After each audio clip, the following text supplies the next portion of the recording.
Gopi Jana Vallabha Girivaradari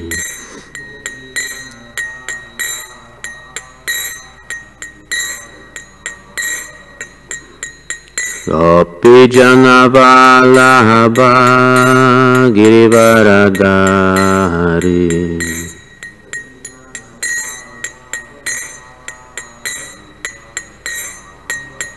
Yashodanandana Brajana Ranjana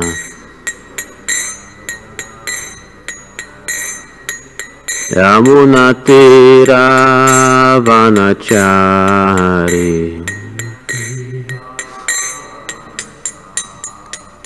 Jaya Radha Madhava Jaya Kunja Bihari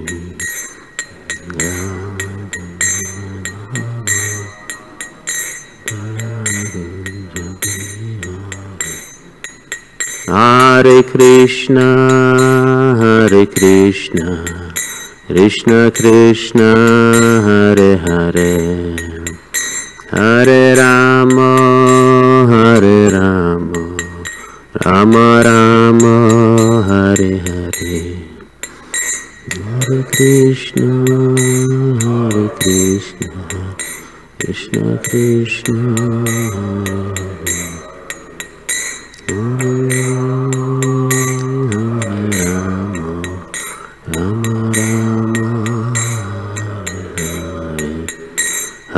Krishna, Hare Krishna, Krishna Krishna, Hare Hare, Hare Rama, Rama Rama, Hare Hare, Hare Krishna, Krishna Krishna, Hare Hare.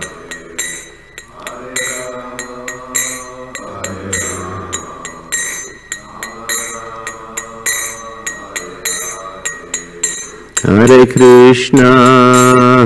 Krishna, Krishna Krishna, Hare Hare, Hare Rama, Rama Rama, Hare Hare.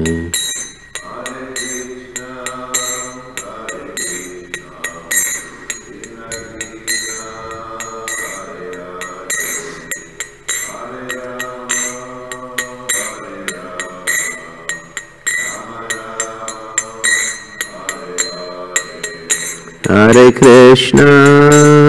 Krishna, Krishna Krishna, Hare Hare, Hare Rama, Rama Rama, Hare Hare.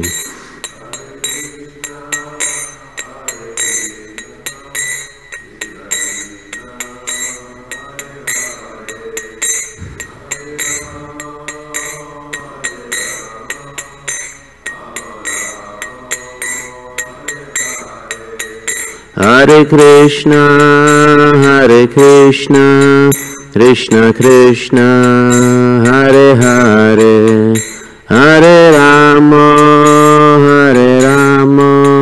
Rama Rama, Hare Hare.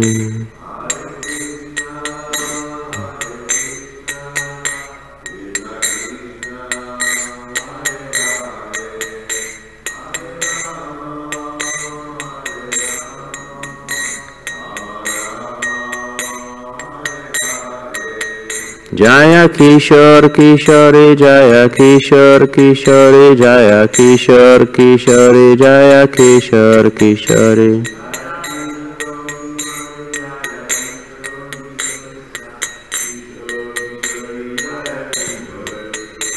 Jaya Jai Jagannath, Jai Jagannath, Jai Baladev, Jai Subhadra.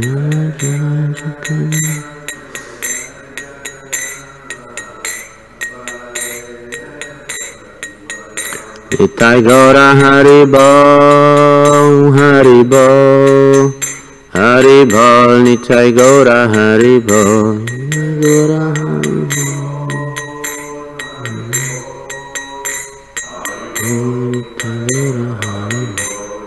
Jaya Prabhupada, Prabhupada, Prabhupada, Jaya Jaya Prabhupada.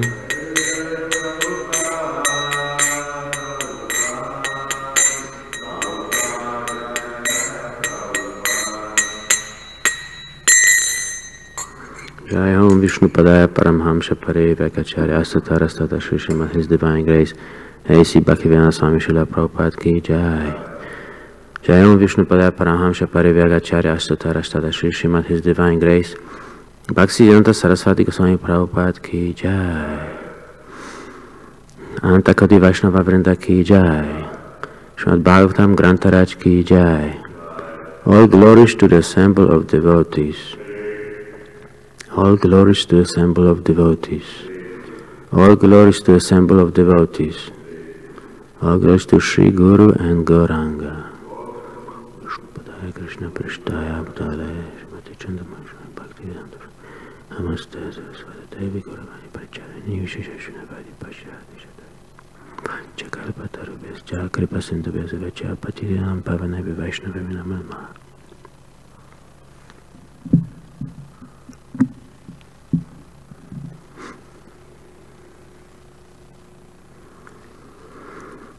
Om Namo Bhagavate Vasudevaya. Om Namo Bhagavate Vasudevaya. Om Namo Bhagavate Vasudevaya.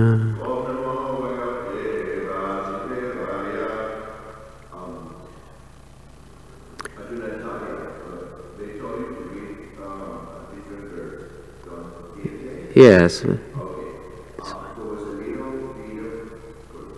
That's okay. Sure, that's fine. Mm. Mm.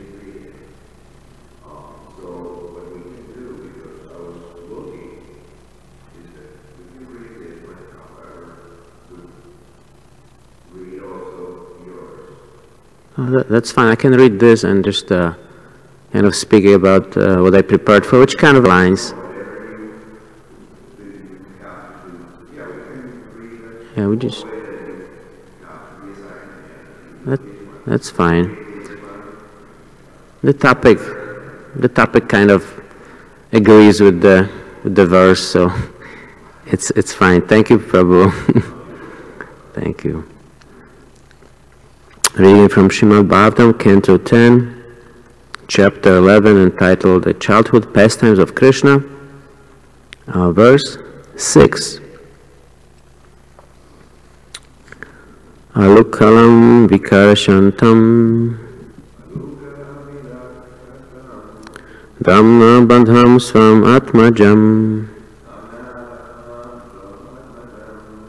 Vilokyanandak prahashad Vadana vimumochaha Ulukalam vikarshantam Dhamma bandham svam atmajam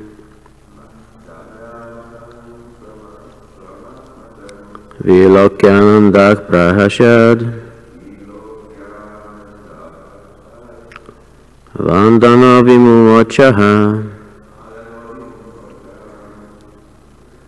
Ulukalam vikarshantam Dhamma bandham svam atmajam Vilokyanandak prahashad Vandana vimumochaha.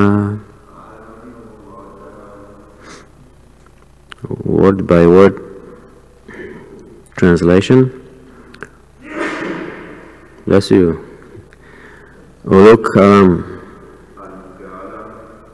the wooden mortar. Vikarshantam, dragging. Damna, by the rope, Bandham, bound, Svamatmajam, his own son Krishna,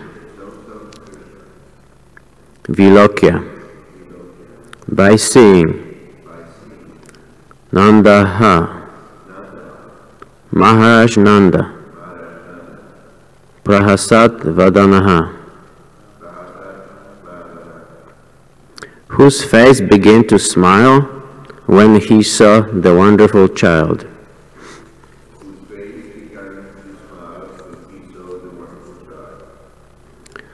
Vimumochaha, released him from the bonds.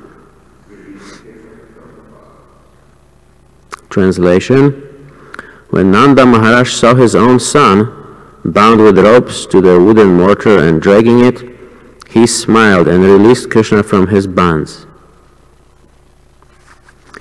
Purport by His Divine Grace, Srila Prabhupada. Nanda Maharaj was surprised that Yashoda, Krishna's mother, could have bound her beloved child in such a way. Krishna was exchanging love with her. How then could she have been so cruel as to bind him to the wooden mortar? Nanda Maharaj understood this exchange of love, and therefore he smiled and released Krishna. In other words, as Krishna, the Supreme Personality of Godhead, in other words, as Krishna, the Supreme Personality of Godhead, binds a living entity in furtive activities, he binds Mother Yashoda and Nanda Maharaj in parental affection. This is his pastime. Om Gyanati Mirandasya Gyananjaya Shalakaya Chakshurumitam Gyana Tasmai Shri Gurave Namaha Shri Chaitanya Manabhishtam Stapitam Yena Bhutale Svayam Rupa Kadamahyam Tati Svapadandikam. So thank you very much for coming and letting me speak again. I almost didn't make it on time, but I'm very happy to be here, and I hope you're all doing well this morning in Krishna consciousness, and we'll be able to talk about these very sweet verses, a very sweet verse in the whole chapter, very sweet exchanges between Krishna's devotees and Krishna. When I was reading this chapter and some of these verses in particular, I was just trying to relish the exchanges of these devotees, these pure devotees, and how they are, the devotees are capable of punishing God and binding him, and then releasing him from the bonds, and scolding him, praising him. All these exchanges that also go on in this material realm, but they are not as enjoyable and full of suffering most of the time.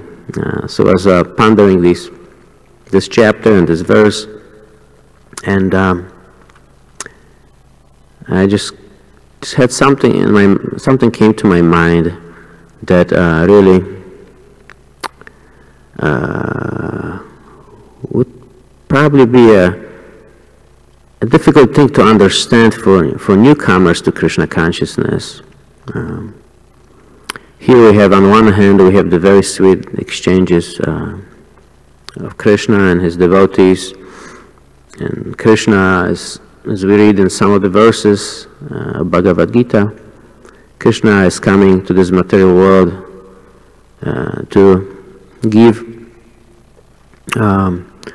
a pleasure to his devotees, annihilate the miscreants, the demons, and reestablish the principles of religion. Bhagavad Gita 4.8 talks about that. Paritranaya sadhunam vinashaya chaduskram. The most important reason, Srila Prabhupada explains, the most important reason why Krishna descends is to to protect and give pleasure to his devotees. So the sweetness of these pastimes can be relished by devotees. On the one hand, we have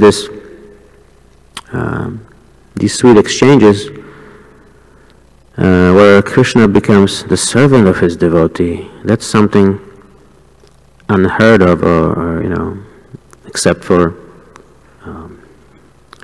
our exclusive movement and our theology. But just a little. I want to give you a little mention something from my previous chapter before I discovered Krishna consciousness. Was something, this concept of God as becoming servant of his devotee was very surprising to me, shocking almost, because most people, including myself, view God as a stern father who gives orders, and when everything is checked marked and done right, then you go to the good place, and when things are not done right, then you are punished. So that was my idea of God prior to discovering Krishna consciousness. And so we can maybe appreciate, I'm sure when you were new to Krishna consciousness, you may have asked some of the same questions I was asking. Why we have two different sides of God?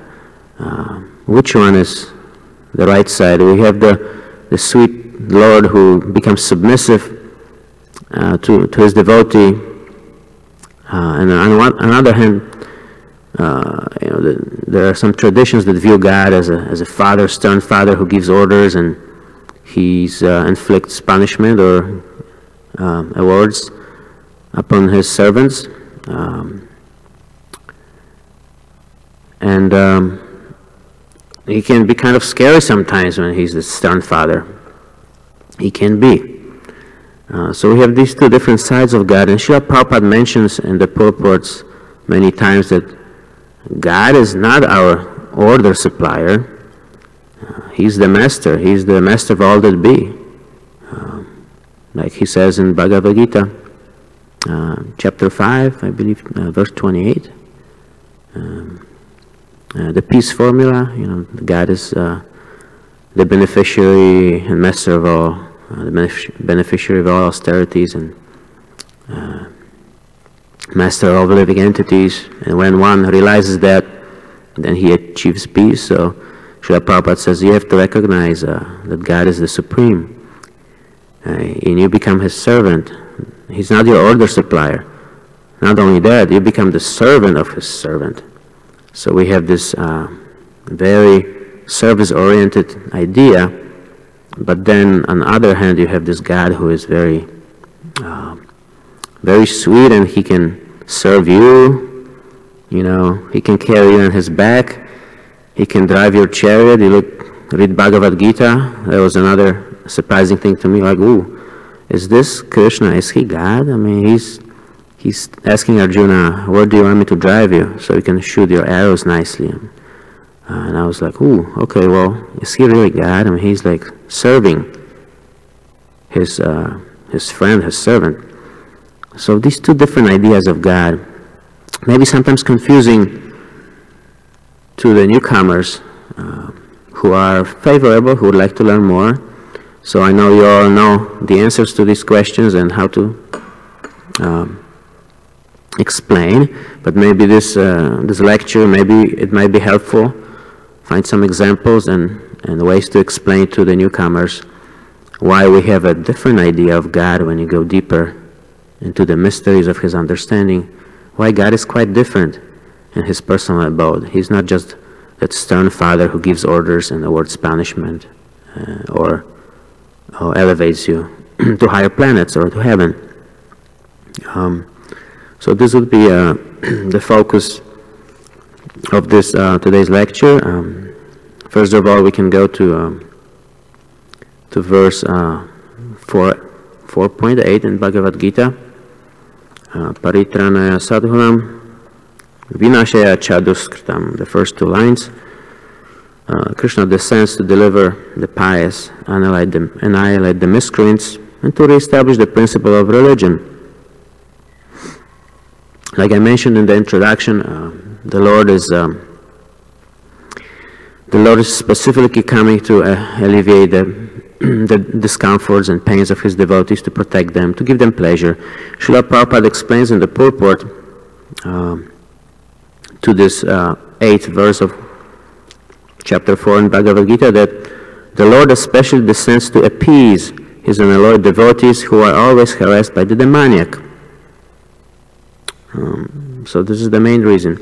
Because honestly and correctly, Krishna is quite competent to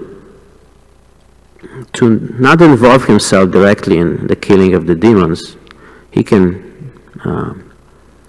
appoint his competent servants, agents, to reestablish a religion and annihilate the demons. He can do it through others.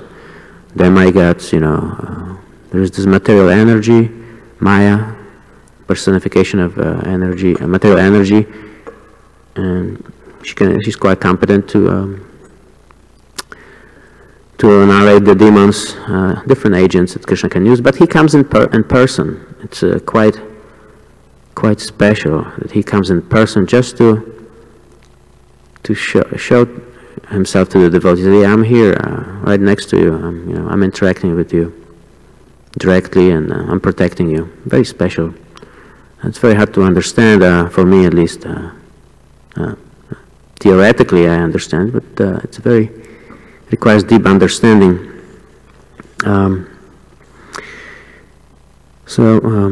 Krishna comes into this material world without any change to his personality or anything, and interacts with his devotees, protecting them. Reestablish the principles of religion. The interaction between his devotees and him is conducted on a spiritual and pure platform. I have a nice verse for you, which all of you know pretty much. I do not remember the Sanskrit, but it's a very nice verse from Nectar of Devotion, which describes that pure level, pure platform of service and the relationship between Krishna and his servants.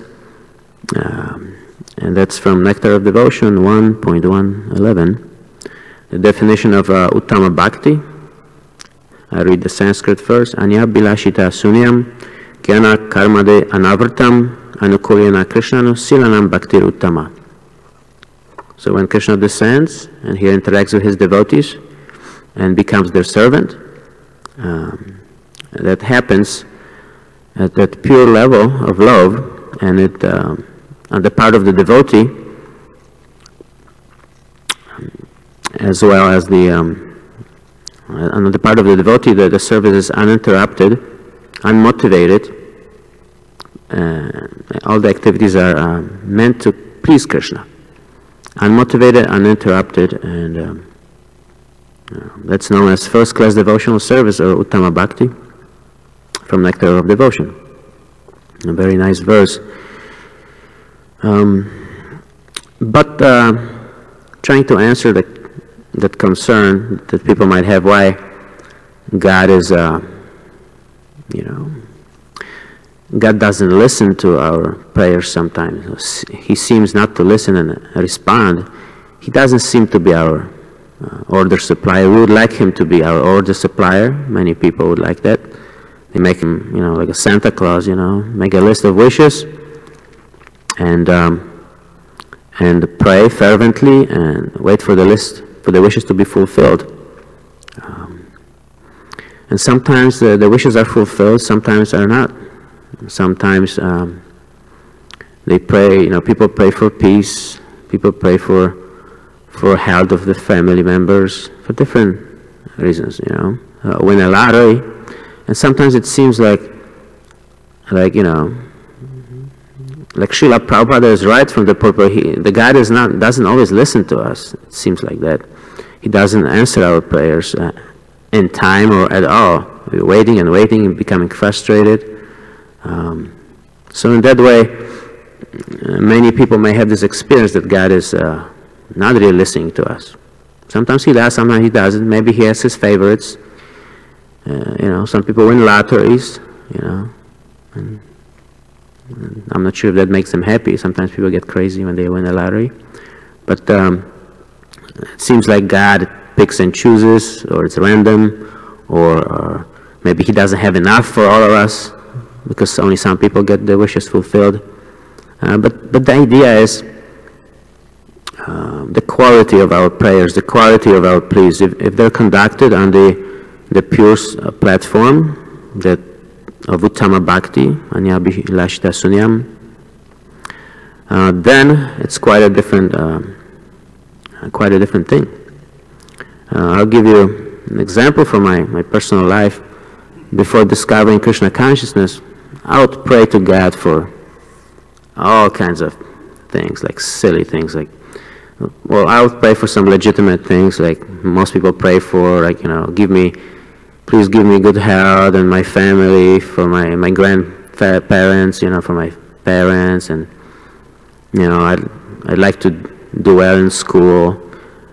Please give me good intelligence so I can study hard and get a good grade, But I would also pray for some silly things that I'm not sure if I even tell you, but I'll just give you one silly example.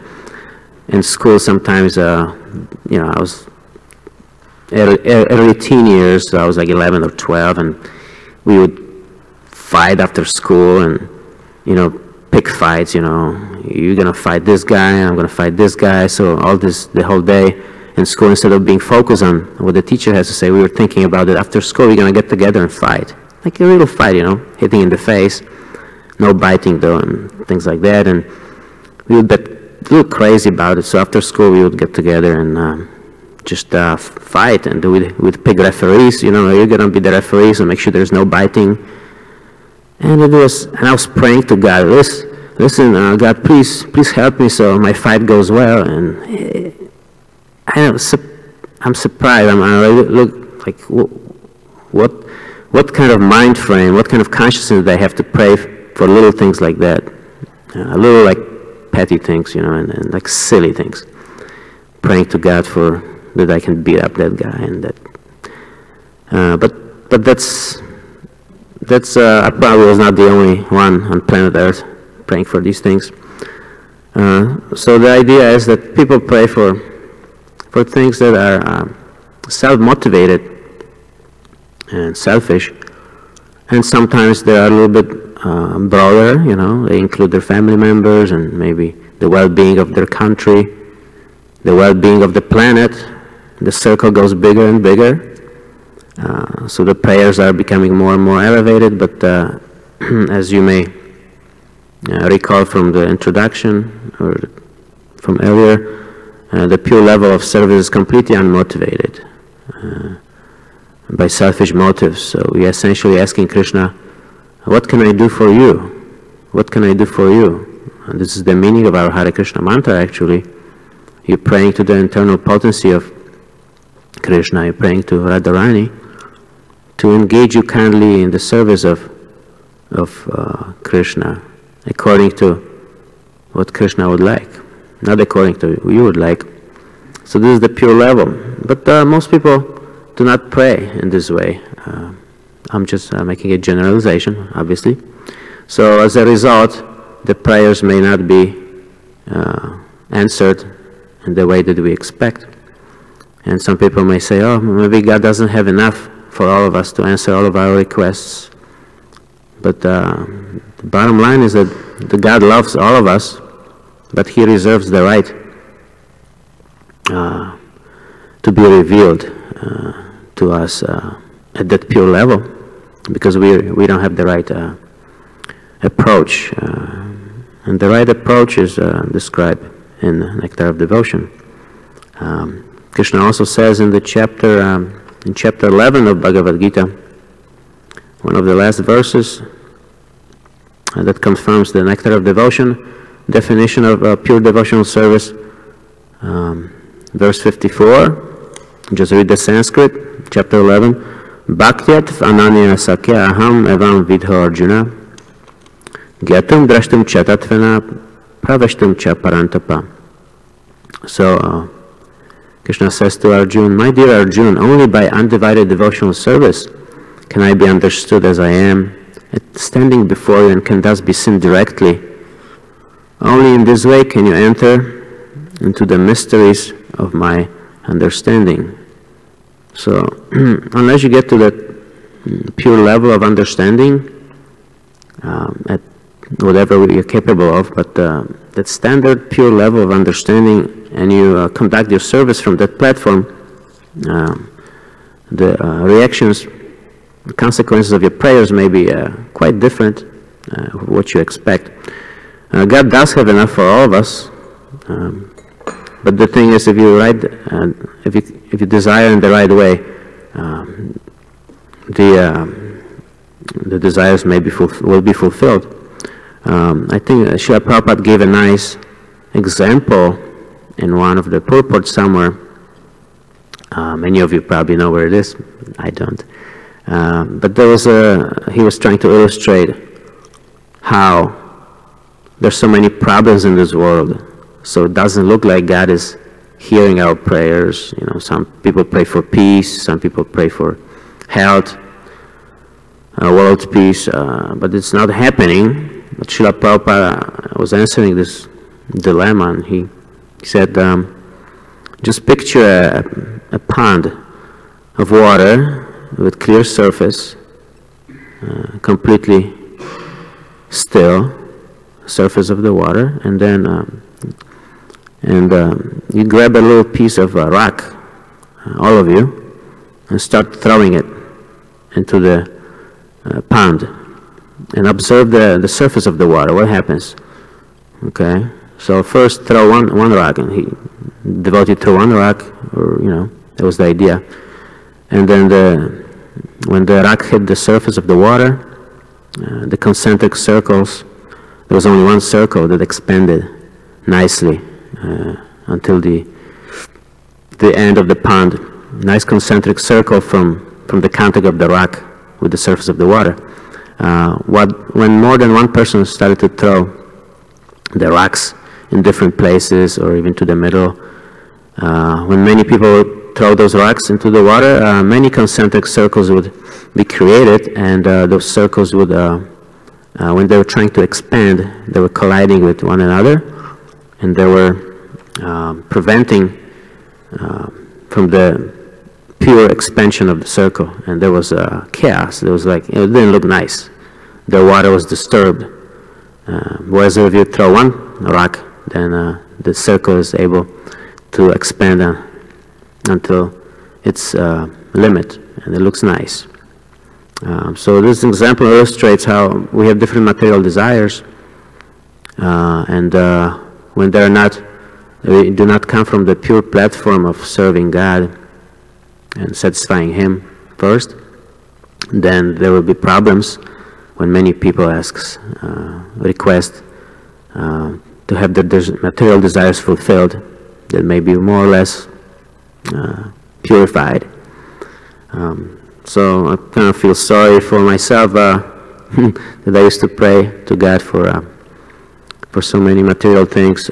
But once again, there was the level of consciousness I had at that time, and I was happy to discover Krishna consciousness and try to move up to a higher level of prayer that Krishna recommends. I would also like to make a note that Bhagavad Gita says that there is nothing essentially wrong with praying to God for material things. It's actually pious. And in chapter 7, verse 16, there's a nice verse that describes those pious souls who approach God for more or less material desires, and one of them is when they're in distress, when they feel pain, physical or mental, they go and pray to God. And there are also those who want to get rich. They want to get material opulence. They pray to God, or give me good business, good job, good. Maybe I'll inherit something. Maybe someone dies from my family, and I will inherit something. Maybe I win a lottery. And then there are inquisitive people who want to satisfy their curiosity. They want to find out more about God. They approach Him, find out more about spiritual life. And there are those Jnana yogis, those who are very much interested in absolute truth, finding out what reality is, what's the highest truth. So these are all pious people who have some motive, more or less materially tinged, motivated, but they're pious. They may not be at a pure level yet, but the good thing is they're approaching God, so that is good.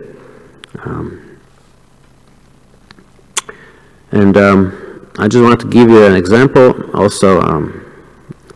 When you pray to God, or you pray to demigods, or you pray to God in a way that's materially motivated, Krishna reserves the right, because he's an individual just like us. He's just the supreme individual.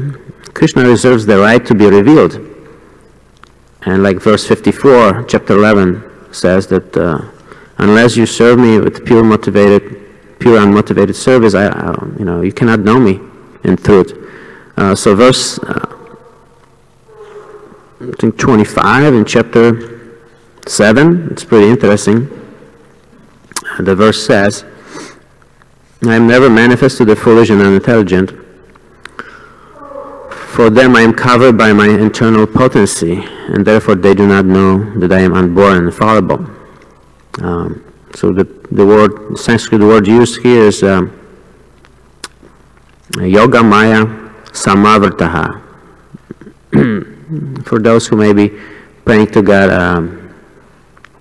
with material motives to get those desires fulfilled, Krishna reserves the right to be covered.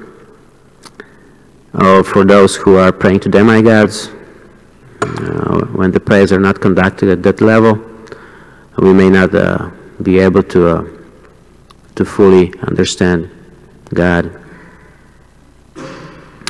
Just an example. I think you might be able to use it when you try to present this Bhakti Yoga process to newcomers to Krishna consciousness. I'm sure some of you may have used this example, but I'll just say it. It came to my mind. I think it's a very good example. Imagine parents and children. I happen to be in the Grahastha ashram, so it's very easy for me to understand this example. But many of you may have the experience of being in Grahastha ashrams. Some of you may not. But I think it's pretty easy to understand. Imagine your child, your son comes up to you and says, Dad, I need $5. I need to get some candy after school. And then he just comes up to the dad and asks for money to get some candy. And the good thing is he's coming to ask his father for the money. He's not trying to steal it from his friends or, however, the father will say, probably, if there's a good father, says, sure, make sure you do your homework today, do your homework tonight, get some good rest, and you do well on your test. And then when you come, and when you do that in the morning, I'll give you $5. You can put it in your pocket, and then you can take it to school. So after school, you can get your candy. So some fathers will do that, and some fathers will say no, and But then there's another approach. The boy may come up to the father and say, or come up to the mother and say, Mom, how are you this morning? I love you and I'd like to do something for you. Is there anything you'd like me to do today before I go to school? Or it's weekend, I have more time. I know you work hard for us, for the family. Is there anything I can do for you, Mom? I love you. So that approach is different. And that approach would be closer to pure love, to mature pure love that children will have for their parents when they grow up, hopefully. So these are some of the examples that we can use to present this pure bhakti yoga process to newcomers who are favorable, who are ready to take this knowledge at their level. And another thing about Krishna and his devotees is that both Krishna and the devotees, they have their individuality. So we have our independence. God is independent and we are also minutely independent. Krishna explains in chapter 15, verse 7 of Bhagavad Gita, that you are my eternal fragmental parts that are trapped in this material world, and you're struggling with the material senses. That's why it's so hard to know God in truth, and because we're struggling with the material senses and desires, but we are eternal nevertheless. We are the eternal parts of Krishna. 15. And therefore we also have our minute independence. Minute independence, which means that we can use it properly or misuse it, just like a child can try to obey the father and mother or try to do what they want to do, and although the father and mother love them, the children will not be so happy when they try to misuse their independence and do just anything they want, hurt their siblings, they want to steal money, they don't want to learn at school. So we have our independence, so does God, and then He reserves the right to be revealed only to those who serve and pray to Him from that pure platform. Then it's possible to approach God and understand Him and have our prayers answered, and actually ultimately when we achieve that pure service, we are able to oblige God to become our servant, which is very high level that I'm not qualified to speak about that, but that's the ultimate goal, to serve God, and God will reciprocate accordingly.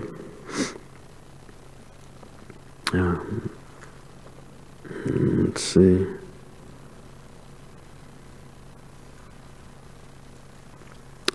I guess I'm coming close to the conclusion of this lecture.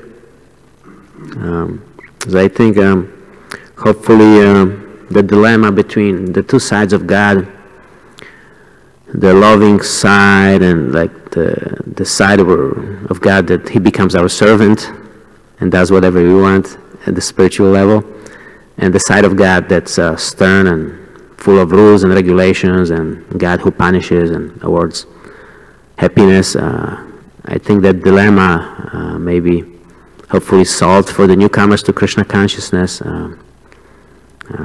I guess it's a summary.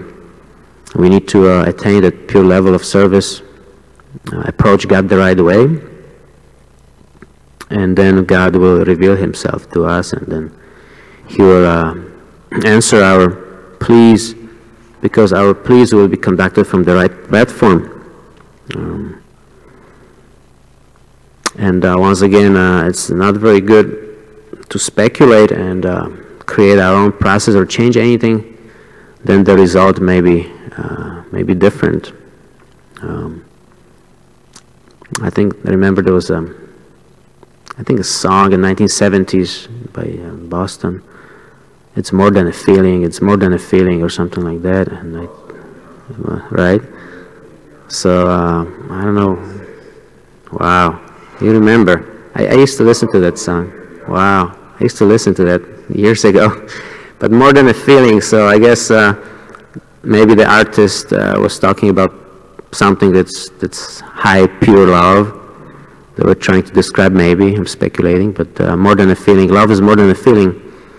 So love should be grounded in pure understanding of God, and certainly love is more than a flimsy feeling, and whimsical, trying to fulfill our whimsical desires by asking God, hey, give me this, give me that, and I'll give you some donation, or maybe I won't say anything bad against you as long as you You keep supplying what I want.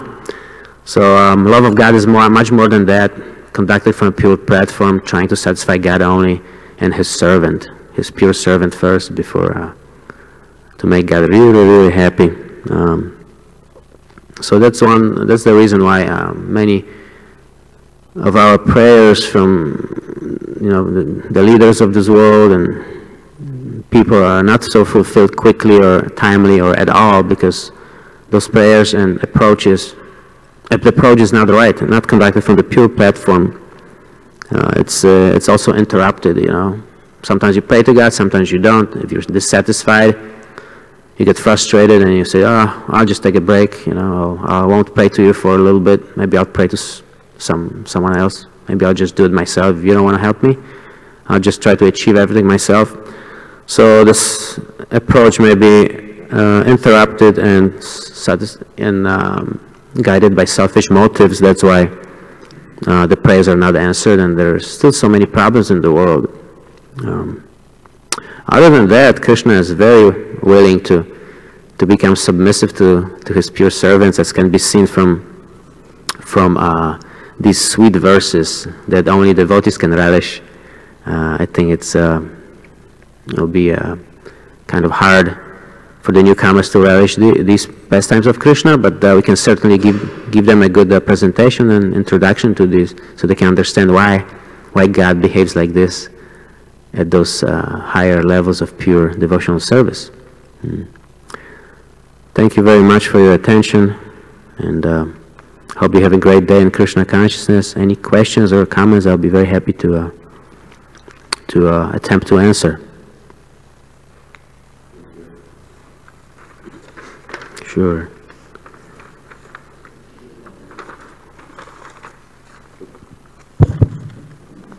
Thank you, Arjunacarya, for the class. Hare Krishna, no problem. Krishna, yeah.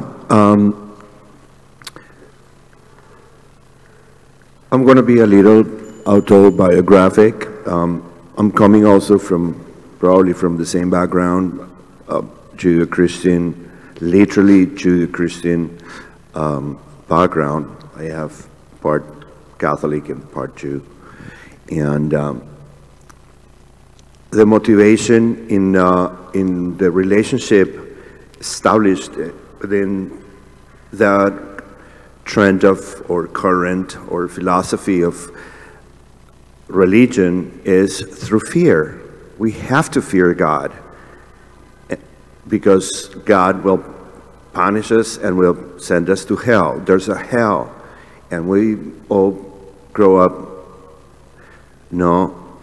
feeling that every step we give, we are getting closer, whether to hell or to heaven. And so the relationship is different.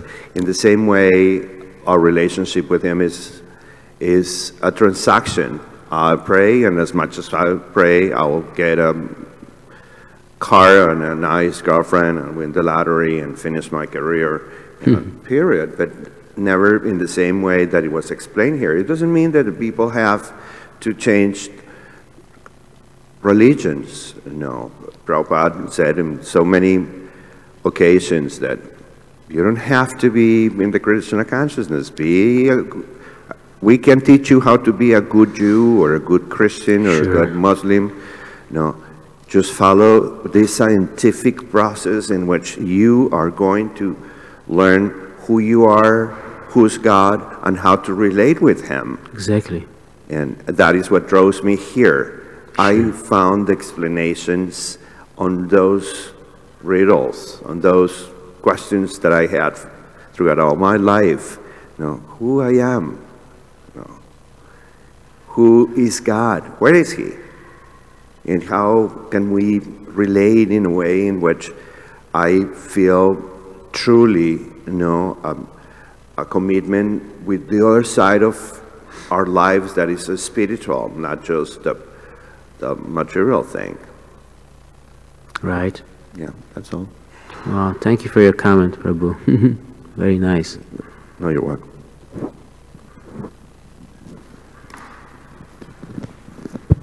Hare Krishna, Prabhu. Thank you for your class. Sure. You always make very nice, wonderful points. more than you make many of them. One of the points you were making, maybe you could expand on some of these points. I appreciated what you were saying. Sometimes we pray to the Lord, and sometimes our desires are fulfilled, and sometimes not. But that doesn't mean the Lord doesn't love us. You were making that point. And we see in this verse that in Prabhupada's report, describes that Mother Jasoda, she played the part of the stern parent. She bound Krishna. And Nanda Maharaj played the role of the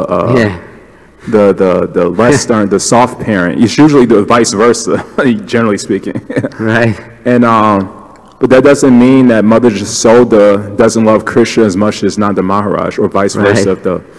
And this brings to mind something that Bhaktisiddhanta said. I don't remember what the article is, but it's in the 3rd volume of Sri Bhaktisiddhanta Vaibhav. It's a very short volume.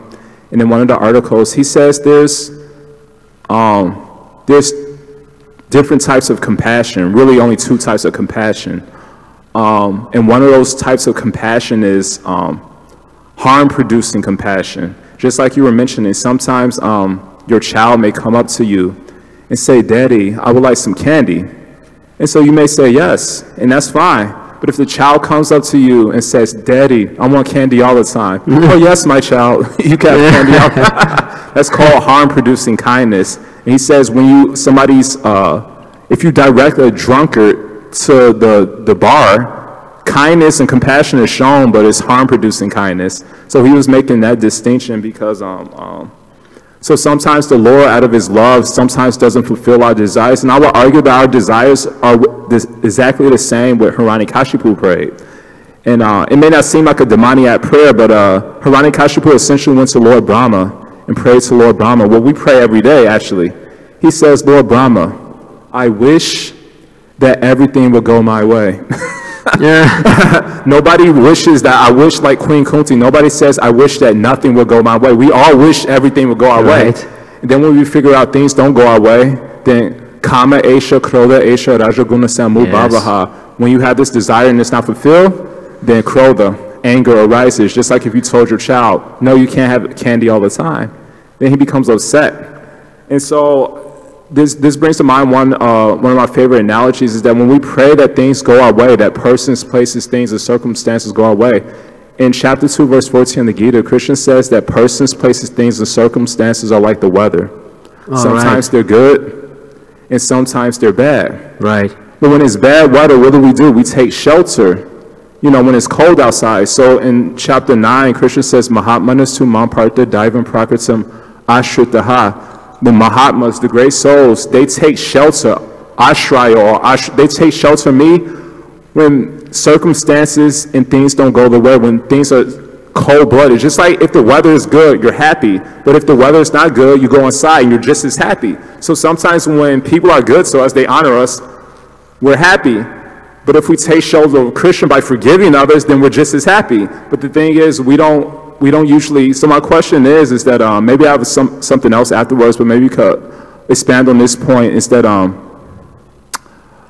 what are some steps we could move forward to gain the realization that we're not God and everything won't go our way? Just like Krishna's always smiling. Why? Because everything will go his way. And why are we not smiling? Because everything won't go our way, but we're too kind of stupid to realize we're not God.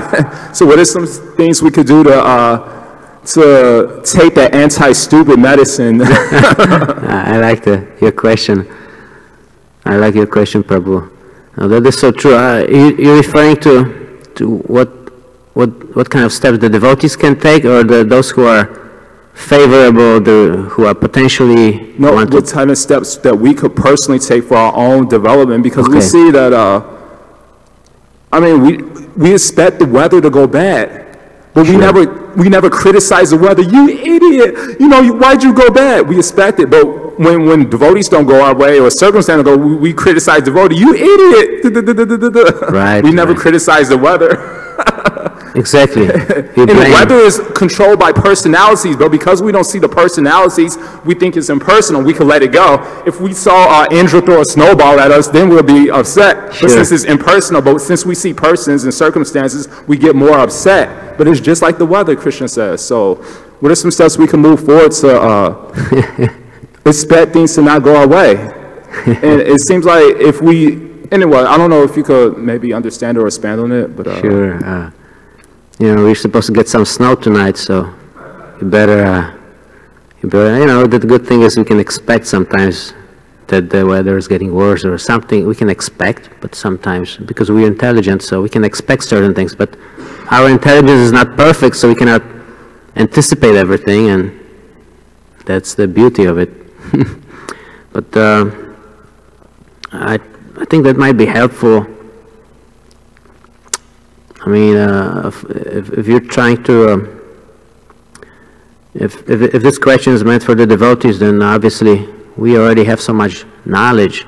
We just take shelter of that knowledge. I mean, Srila Prabhupada said, or someone, I think Srila Prabhupada wrote in the purport that some people learn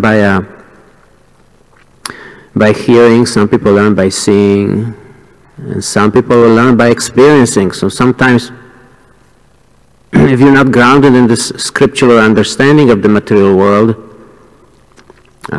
it's going to be tough to accept the circumstances for what they are, because we're not grounded in this scriptural knowledge, and we have to experience it again and again before we get more detached and more attached to Krishna. But we can also strengthen our mood of detachment from the external circumstances not going our way. We can increase our detachment and keep our spiritual perspective by studying more scriptures every day, and especially maybe those sections that treat about the material world and its nature. Like Bhagavad Gita explains quite a bit about the difficulties of this world, and you know, what it consists of, and just the nature of it. It's a pretty complete description of the material world, how it works. Srimad Bhagavatam the same way. So I think one answer could be that you just study the scriptures more to gain that detachment. So when you have this in your arsenal of qualities, then it's easier to use that quality. You can use that quality when circumstances don't go our way. But once again, it's not the only way. We can just be more attached to the chanting of Hare Krishna, and then you can, there's another verse that somewhere that in Srimad Bhagavatam, you probably know where it is, not me, but it says that in the Mahamantra, in the Krishna's name, in the holy name, I think Srila Prabhupada explains it in the purport actually. It's the verse, and then there's the purport by Prabhupada, and it says that in the mantra there is everything. Krishna is the name, Krishna is in the name, He's the name, and He's the name, and then everything is there. Everything is there what you may want. Everything is in that syllable, Hare Krishna. Everything is there. It's complete. So you can gain any kind of quality that you like to be more prepared to live in this world. You know, you don't need to separately endeavor for detachment and gaining perspective. You can just chant Hare Krishna and focus. However, and for many devotees, it's hard to focus and have a good level of chanting. You know, it's hard to focus, hard to you know, it's difficult to be offenseless and attentive. You know, including myself. So it helps to read those parts of the scriptures that deal with the nature of the material world. It's like you read it about it, like, yes, I experienced this. This is happening every day. Why am I still, you know, upset about it? It's just happening. You know, I get sick once a year. You know, someone dies. You know, some of my people I know, they die. Or someone gets in an accident. Oh, okay, you know, or I have an unexpected expense and I have to pay $500. I didn't expect that. why am I still upset about it since I'm reading about it every day? And this realization, this detachment will come.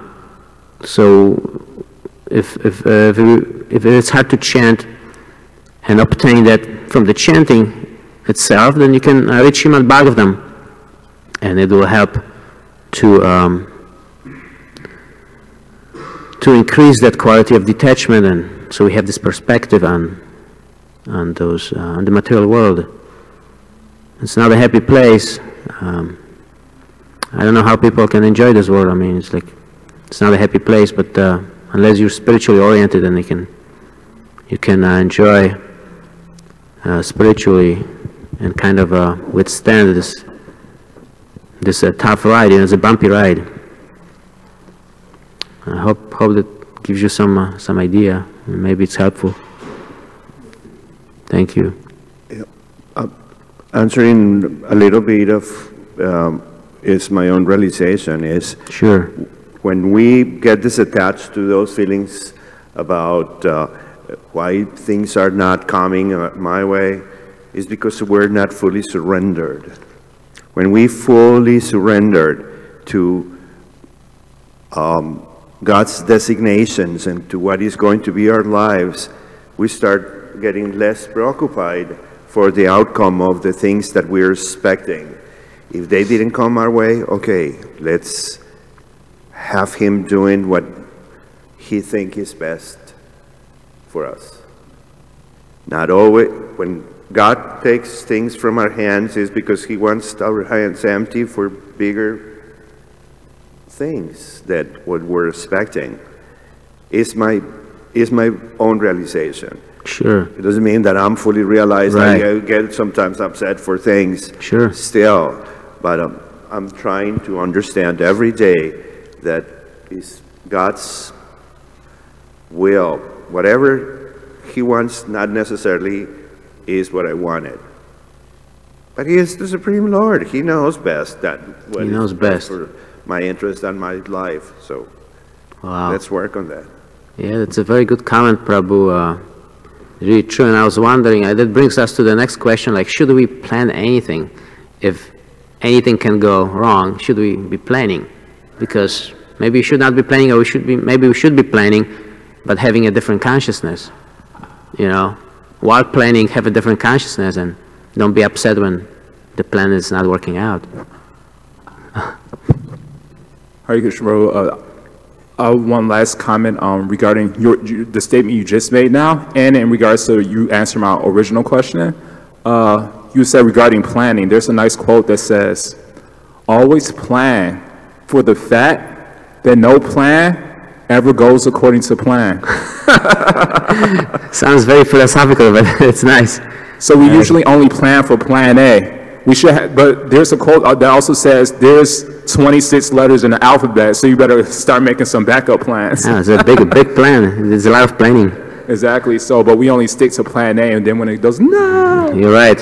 My you reminded me of one of my favorite points. You mentioned something to the extent that when we have that knowledge, when we cultivate that knowledge, we have the knowledge to back us up when things don't go our way. Something to that extent. It actually reminds me of one of my favorite analogies of a parachute. We see that a parachute has two functions. It's either revealed or concealed. Mm-hmm. So is our knowledge. It's either revealed or concealed. So the purpose of a parachute is to save our life when we fall out of a plane. Huh. So in much the same way, the purpose of knowledge is to save our spiritual life when we fall into difficulties. Wow, that's a great, I've never heard that before. And, wow. But we see that when somebody's able to open a parachute on the ground, it's not as impressive as when they're able to open it off the ground. So sometimes devotees, we can reveal our knowledge when we're grounded, when people are honoring us, when things are going our way. Right. That's easy. But try revealing your knowledge when people push you out the plane, or when you push yourself out the plane, when you fall into difficulties. And we see that Hiranyakashipu, it's described that Hiranyakashipu had knowledge of all the Vedas, and he was always cool, calm, and collected. Wow. But when Prahlad pushed him out the plane by disagreeing with him. Wow. The only thing he could remember was curse words. He couldn't remember any other knowledge. So that's our situation. We may know all the Vedas, but you know, so what's the demarcation of why we remember? It says in the Gita, it says Krishna is the source of our remembrance of this knowledge. Sarvasha Chahamriti Sanivishto, Mata Shmitir Gyanamopahanushao. The reason we're able to remember is Krishna's mercy. So why would Krishna give his mercy, you know, in difficult circumstances, and why doesn't he? I'll just mention one last pastime.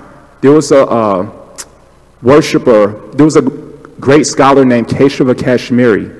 He was a worshiper of Saraswati, the goddess of fortune.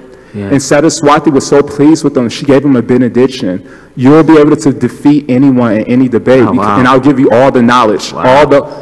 I'll give you the best parachute, in other words. Wow. The best parachute. And so he became proud, actually, naturally. So he would go around to every city, town, and province defeating others. Then one day he came to Chaitanya Mahaprabhu's school. Chaitanya Mahaprabhu was a prodigy at the time, 16-year-old boy who owned the school and then would give lessons. So he heard about Chaitanya. He didn't know he was the Supreme Lord. So when he approached him, he says, let's debate. So on the spot, he composed 100 spontaneous verses glorifying Mother Ganges. Sure. And Lord Chaitanya humbled him. He not only recited each verse verbatim, but he told them all the faults within it. And we have a hard time remembering like 2 or 3 verses, and Lord Chaitanya remembered all of them. So he was stunned. How is this person able to remember? So then he tried to rebuttal. When he tried to rebuttal, nothing would come out of his mouth. So he was looking to the sky. Mother Saraswati, what's up? I thought you gave me a benediction. And so then he became humbled. And then he had a dream that night, and Mother Saraswati says, you know that 16-year-old boy, that's my boss. That's God, actually. He told me not to give you the knowledge. Wow. And so the lesson from this pastime is that the reason Krishna will not give us the wisdom in difficult circumstances is because we don't respect others in body, mind, and words. When it's described when Keshava approached Chaitanya Mahaprabhu, he was very disrespectful and inconsiderate. Naturally, he got this benediction. So we see that, you know, in the scriptures, so many pastimes where people can learn so much knowledge, so much information, but how come they can't manifest the transformation when they need it? Because they don't have like you said, we have the improper motive. And so that's one of my things I keep in mind. What is our motivation for associating with devotees if we don't have the proper mentality? Therefore, there's a nice quote I'll end with. It says, watch your thoughts, they lead to words. Watch your words, they lead to actions. Watch your actions, it leads to your habit. Watch your habit, it leads to your character. Watch your character, it leads to your destiny. And so everything begins with our thoughts. Wow, it's great, Prabhu. That's one thing point I brought in mind, so I wanted to share it. So anyway, thanks for allowing me to share. It's amazing. I love those points that you're making. Wow, thank you so much. Okay, we end here, I guess. Vancha kalpatarubhyascha kripasindubhyascha payanam pavedam vaishnavaya namo namah.